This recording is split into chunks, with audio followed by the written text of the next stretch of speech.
For the next step, this is the head jamb, or the top portion that goes above the door. I am going to take this saw and I'm going to cut across here. This is just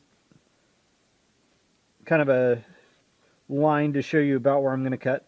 I'm going to remove 7/16 of this chunk here. That way it kind of half laps over our other piece. That will help tie the head jamb and the side jambs together. So one nice thing about the Festool Capex saw is that I can actually take it, and instead of having it be a plunge compound miter radial arm saw, I can actually take it and I can limit how deep it cuts. So there's an adjustment screw up here which I'm turning, and if you notice I can't go any deeper than that now. So I can radial arm cut and set it for the correct depth at the correct location, and I can basically cut a groove along the top of this to the correct depth. So I'm going to get it all set up, and we will go ahead and cut 7/16 off of both ends of our head jamb pieces.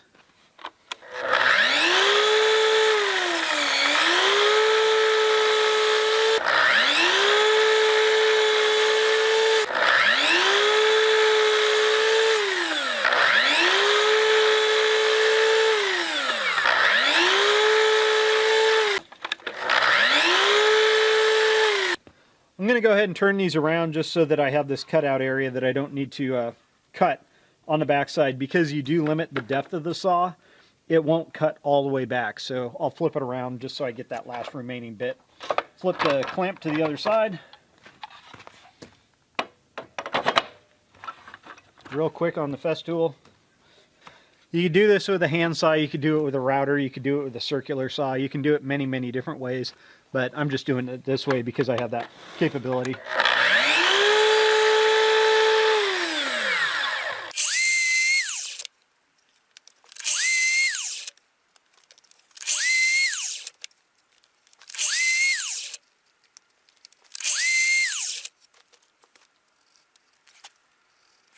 Because this isn't quite a mass-produced factory product, I'm going ahead and I'm just laying each piece out in place individually and marking them uniquely.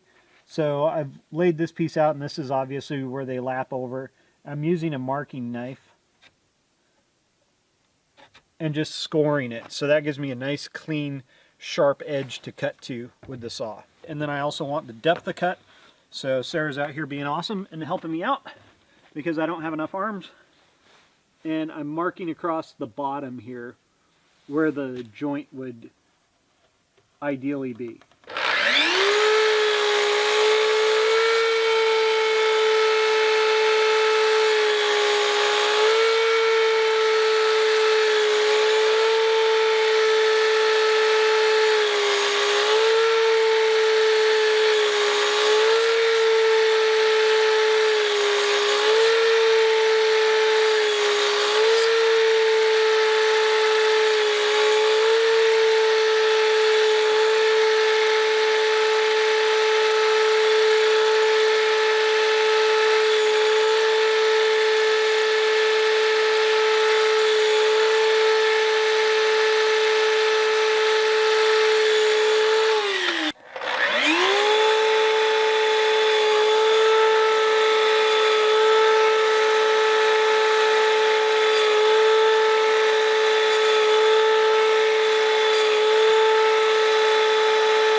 Right about there is where we want it. So we're going to have an aluminum threshold at each door. Unfortunately, these are more narrow than what would be ideal.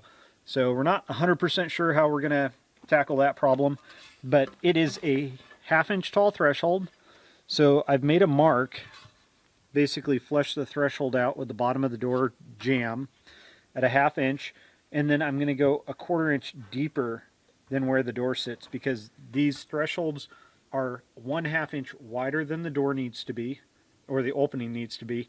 So I'll have a 1/4 inch on either side, kind of like this one, as you can see where I've already done one. So I've got all the jamb stock now cut out for the tops and bottoms and the door threshold. I've got the hinge locations marked out now. I'm going to route it, get the majority of it routed out. We'll clean it up with a chisel, corner chisel, things like that. And I've also already gone ahead and chiseled out the edges of the doors for the hinges.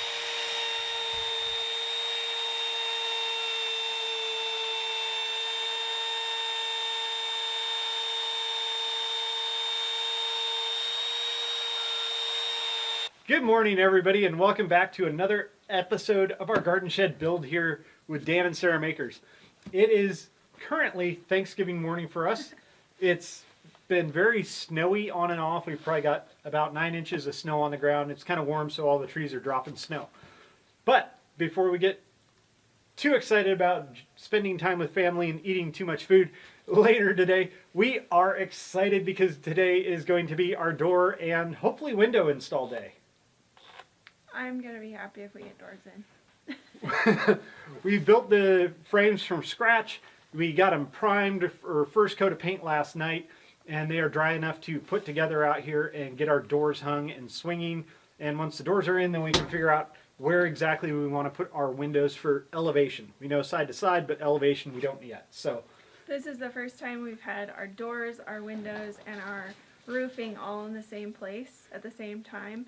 And it all matches perfectly, which is just crazy. Same color. So everything was, well, the wood was based off of the window color, so the paint, and then the roofing was based off of trying to get a good color that matched the windows. That was not a custom color. And the rivets were just hoped on the right color from the name of it. Yeah. And so everything's really matched well, so that's awesome. So first thing we're going to do today, Sarah is going to cut out the sill that's left over from when we framed the wall, so that 2x6 sill. She's going to hit that with the Sawzall. That'll get our openings all ready to go. We'll go from there.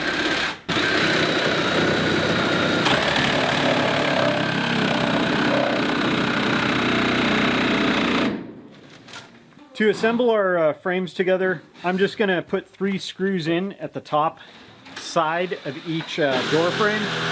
So I'm just using one of these piloting countersink bits, and I'm basically just going to drill some holes just to go through from one side so I get the holes exactly where I want them. And then I'll flip the board over, the jamb over, and I'll just drill enough to countersink so the screw heads are flush with the board.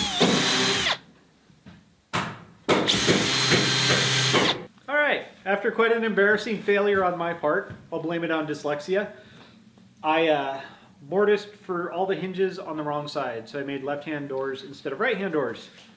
So we took our jambs back, mortised the other jamb, and bondoed in the other hinges. So it'll be a fix for now, so we can at least get doors up. If we have to replace them in the future, we can, but that's where we're at. So back to installing the doors. 3 hours later. 3 hours later, yeah.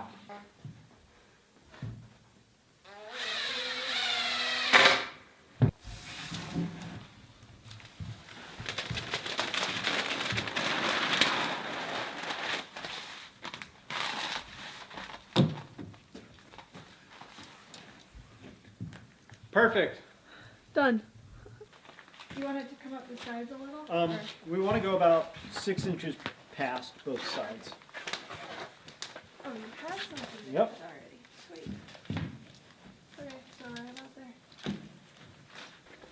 My hands are so cold. We got insulated gloves in here if you want to put them on. So we This is dangerous. might have to staple this in a few spots. Yeah. Want me to pull this? Go ahead and just pull the other end. And we'll try and center it as best we can.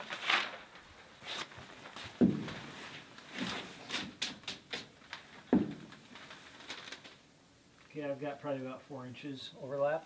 5. Okay, your weight, my weight. Okay. Like About there? Up again a little. There we go. Yeah. That Happy looks there? Okay.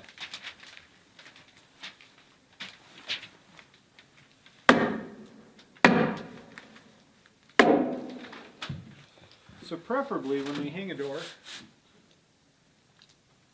the stud that you're going to attach it to is straight and plumb, good. Which looks pretty good. which is good.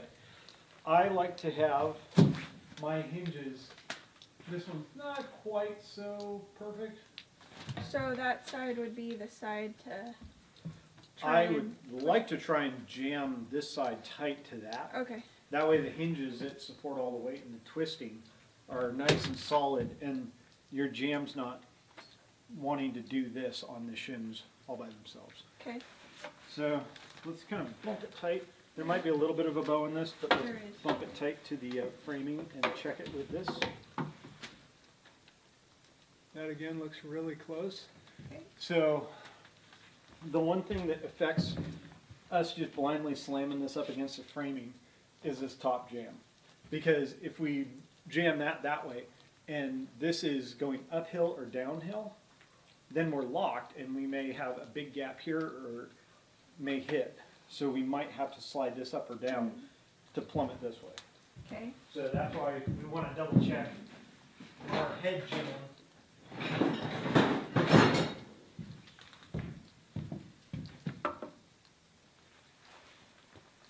And that looks really close to me. I mean, it might be a 64th. We know that this side, if we put it tight to our stud, is plumb. So we can just jam it all the way over and get it nice and secured off to our stud. We know that this header is level within tolerance. So the next thing is to make sure if our wall is doing this bit front to back. So we want to make sure it's also plumb this way. So if I flush it out to the exterior siding, which I want to do, it's pretty close. So it's a little bit back there. So probably what I'll do is I'll pin it in the middle and then I can pivot In or out in or out. as you need. So it's pretty close, but just a little finesse right there. It'll also help with the bow Yeah. because there's a bow in it right now. And what kind of screw is this? So these are these 3 1/8 inch GRK screws Okay. and a Torx head. So they tend to be really nice to use. So I'm gonna just by feel flush it out to my wall right here.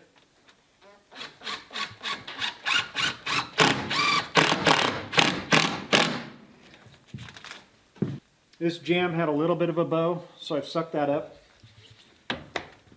flat. It was bowing in away from the wall, not like Yeah. out or in. So if we look at it right now, I have it. So there's about an 1/8 inch gap down in the middle now, about where the screw got set. Oh. So it's touching up here, touching down there. Now when I drive screws at top and bottom, that might suck it in, which I will do once I get it plumbed forward and backward. Mm-hmm. And then I can always loosen this screw up, drive a shim, and get it nice and straight here.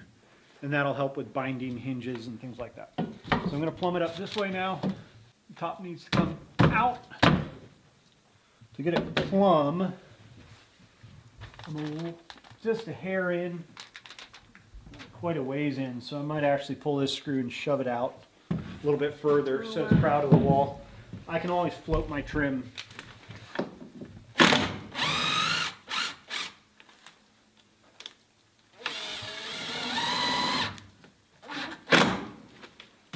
So there's plumb there. That is flush there, and that's flush there. So by having it stick out maybe 3/16 of an inch right here, I'm flush at bottom and top. So the worst thing you can do is have your wall sticking out past the face of your trim, because then, or your door jamb, because then it gets really, really hard to trim it out. So I'll screw it top and bottom where the level was tight, and then I'll double check to see if the wall's still straight or the jamb's straight. And if I need to, I'll meaning release. Straight as in plumb? Plumb but straight, because it had a little bit of a bow. Oh. There's a little bit, like an 1/8 inch gap in behind the level. So I can back this screw off, put a shim under it to get it nice and straight. Okay.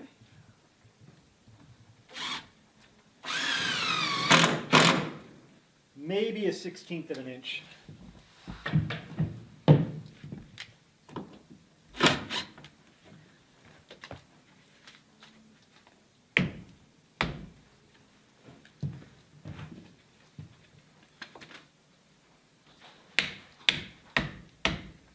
Okay, what are you doing with your shims?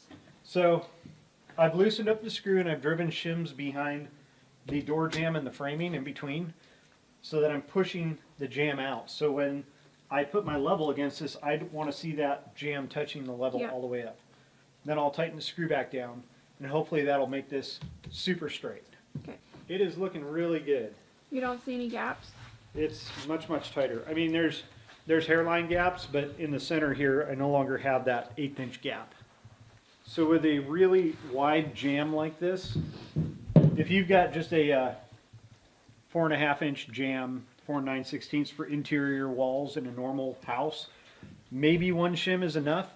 But when you have a really wide jamb like this, you put one shim in here and it does nothing back here. So that's why I have 2 shims in there to make sure it comes out flat.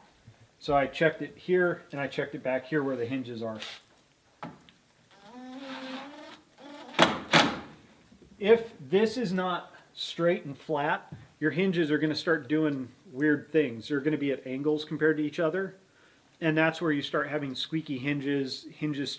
The hinge pins actually start moving or climbing out of the hinges over time. That's part of the reason. And doors that don't want to open, don't want to close, easily make noise, whatever. And how many commercial doors do you think you've installed? Many hundreds. A lot in banks, offices, all finished grade woodwork. So stained grade, I guess. So yeah, a few. How many door jambs have you built? Actual door jambs from scratch, I think 2. Most of them are trim packages and door packages that come to us. Here's where we've mortised out for our hinge. Here's our hinge.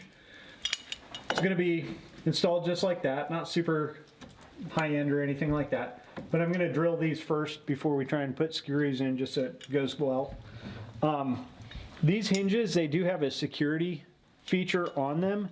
They have a little bit of a bent portion right there. And that allows you, if these hinges were installed so that the pins were outside, somebody would come along and try and drive the pins out and try and pull the door out. But that little detent there, that bent tab, actually locks both sides of the hinges together and prevents somebody from actually pulling the door straight out.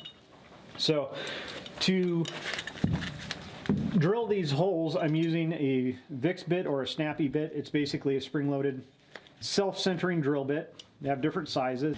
It has a spring-loaded shaft with the drill bit in the center, and it's kind of conical, so it centers itself in the hinge screw hole.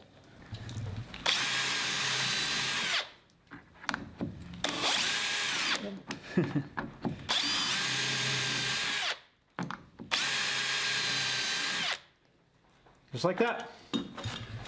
So we'll do the same thing on the hinge side of the door, and I will probably actually mount the hinges to the door, bring the door over, and then screw the hinges to the jamb here.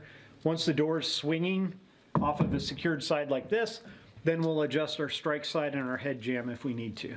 We have attached the hinges to the door, the spine of the door, and what I like to do is I like to bring the door over and kind of tip it out away from the jamb until my bottom hinge is where it needs to be, and I'll drive one screw in and just get it loose. So the door is just hanging and pivoting on one screw in the corner of the door, and then as I lift the door up, it's a lot easier to drive a screw here now that it's supported at the bottom. Do you want me to do that? Well, or are you going to do it just to show how cool you are? A carpenter should be able to do this by themselves. Okay. And of course now you're watching along with everybody else. Always watching. There.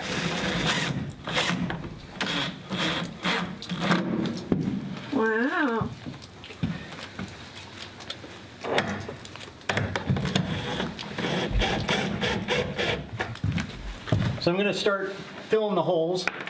I'll put 3 in each hinge, and then I'm going to save one of the holes that are closest to the center for a long screw. So I'm just kind of putting them all in loose right now. They're not tight because it still needs to pivot in and move in a little bit.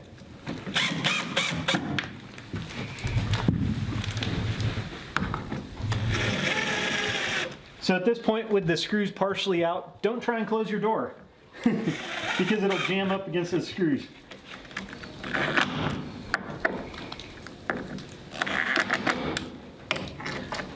So now you're tightening them all? Yep, very gently. If these are stainless steel screws, the stainless steel screws are really soft. You can cam them out. I want to lift up a little bit more than I can do by hand easily.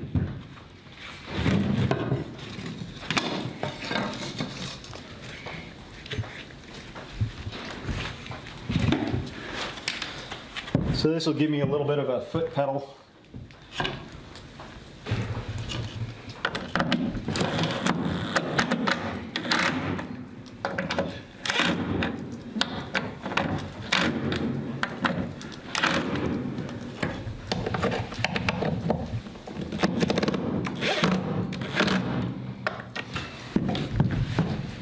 Right, they What? totally do want to cam out.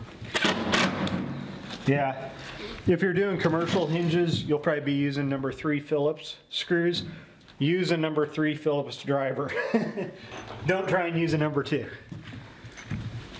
All right, so now I'm going to use some of these longer 3-inch screws like I used to hang the door. It gives us a little bit of security. It also keeps our wide jamb straight.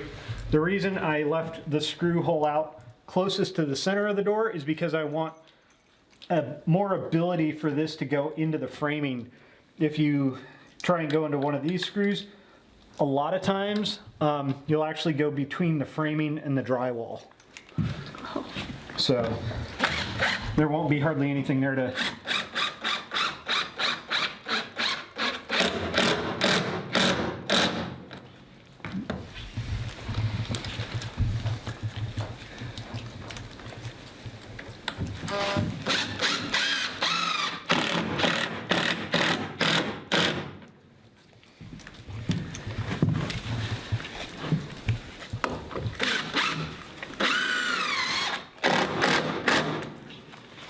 So that one there, I saw it suck my jamb in and pivot it, so I might have to back it off and put a hinge or a shim in, but we'll take a look at that.